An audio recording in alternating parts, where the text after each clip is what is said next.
प्रणाम। राम राम। इंसान अगले जन्म में गधा क्यों बनता है और गधे की पैदाइशी कैसे होती है? मैं सोचा आप लोगों के बीच में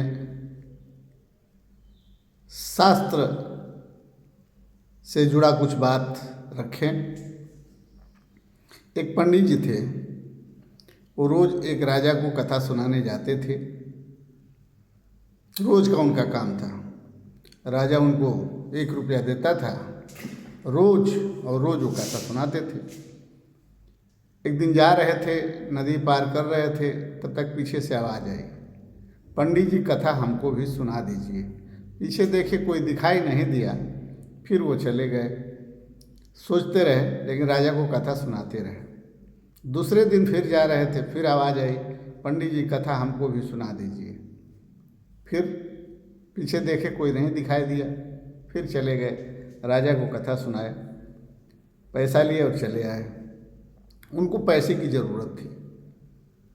तीसरे दिन जब जा रहे थे तो पीछे से फिर आवाज़ आई, राजा पंडित जी हमको भी कथा सुना दीजिए। पंडित जी ने बहुत ध्यान दिया, कुछ पीछे गए तो नदी किनारे पहुँचे तो देखे कि एक मगरमच्छ है, वही बोल रहा है आदमी की आवाज़ में।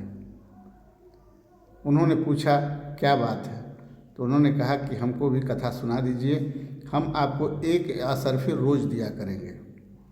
तो जाते थे, उसको भी कथा सुनाते थे, राजा साहब को भी कथा सुनाते थे, वहाँ से भी पैसा लाते थे और यहाँ से भी पैसा लेते थे, क्योंकि उनको पैसे की ललक थी, लालच थी, पैसा जरूरी था। पैसा ही सर्वे सर्वा था। कथा सुनाते रहे, कथा सुनाते रहे, रोज़ 1 असरफी पाते रहे, पाते रहे, पाते रहे। फिर 1 महीना जब हुआ तो मगरमच्छ ने कहा कि हमें श्राप से मुक्ति मिल गई, अब हम काशी जाना चाहते हैं, क्या आप हमारे साथ चलेंगे? पंडित जी ने कहा नहीं भाई, अभी हमें बहुत कुछ देखना है। अभी लड़की की शादी करना है, लड़के की शादी करना है, हमारी बीवी है, हमारे भैंस है, गाय है, सबको देखना पड़ता है, हम कैसे जाएंगे?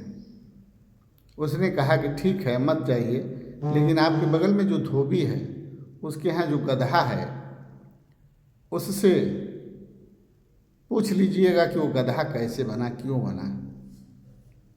पंडित जी बड़े बेचैन हुए, भागे भागे गए। फिर अपने गांव में पड़ोस के गधा के धोबी के पास पहुँचे। गधा खड़ा था, गधा से बात होने लगी। गधा भी आदमी की आवाज़ में बोलता था। गधा ने बताया कि पंडित जी, हम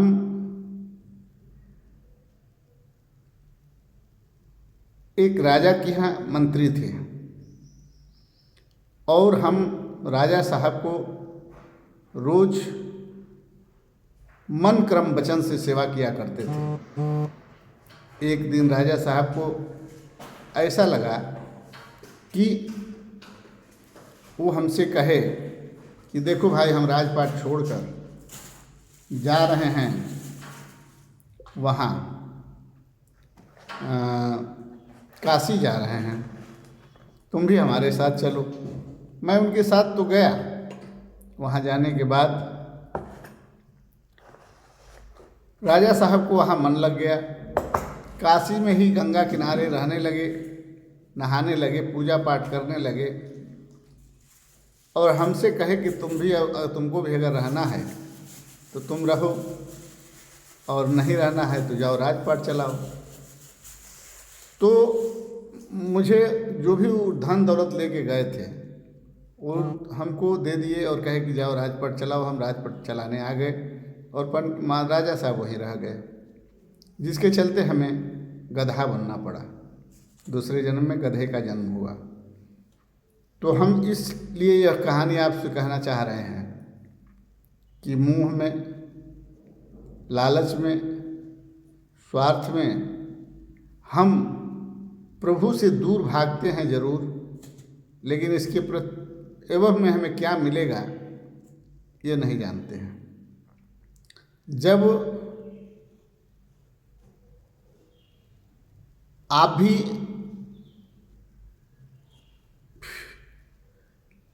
अगर मोह माया में के चक्कर में पड़कर और शास्त्र की विद्या और शास्त्र का ज्ञान होने के बावजूद भी अगर पैसे के लिए रोज़ प्रवचन या कथा कहते हैं और पैसे के लालच में आप भगवान का कीर्तन पूजन तो रोज़ करते हैं, लेकिन आपको अगर भगवान से मिलने की बात होती है या कहीं जाकर रहने की बात होती है तो आप उसे नकार देते हैं, तो ऐसे लोगों की ही मृत्यु के बाद गधे का जन्म होता है। वो मगरमच्छ अपने असरफी का टोटल जो घड़ा था पंडित जी को दे दिया और वो राजा जो थे उनके पास जो धन था वो मंत्री को दे दिया और दोनों अगले जन्म में गधे का जन्म लिए। हमारे कहने का तात्पर्य है कि आप लोग जिस धन और दौलत के चक्कर में प्रभु से दूर होते हैं, शास्त्र का ज्ञान होते हुए, प्रभु का ज्ञान होते हुए भी लालचवश आप प्रभु से दूर रहते हैं, इसीलिए अगले जन्म में आपको गधे का जन्म मिलता है। अगर हमारी कहानी अच्छी लगी हो तो लाइक करें, शेयर करें, सब्सक्राइब करें, बेल आइकन ज़रूर दबा दें और अपने रिश्तेदार मित्रों के यहाँ ज़रूर भेजें और कमेंट बॉक्स में ज़रूर लिखें कि आपको कहानी कैसी लगी। जय हिंद, जय भारत, जय सर्व समाज।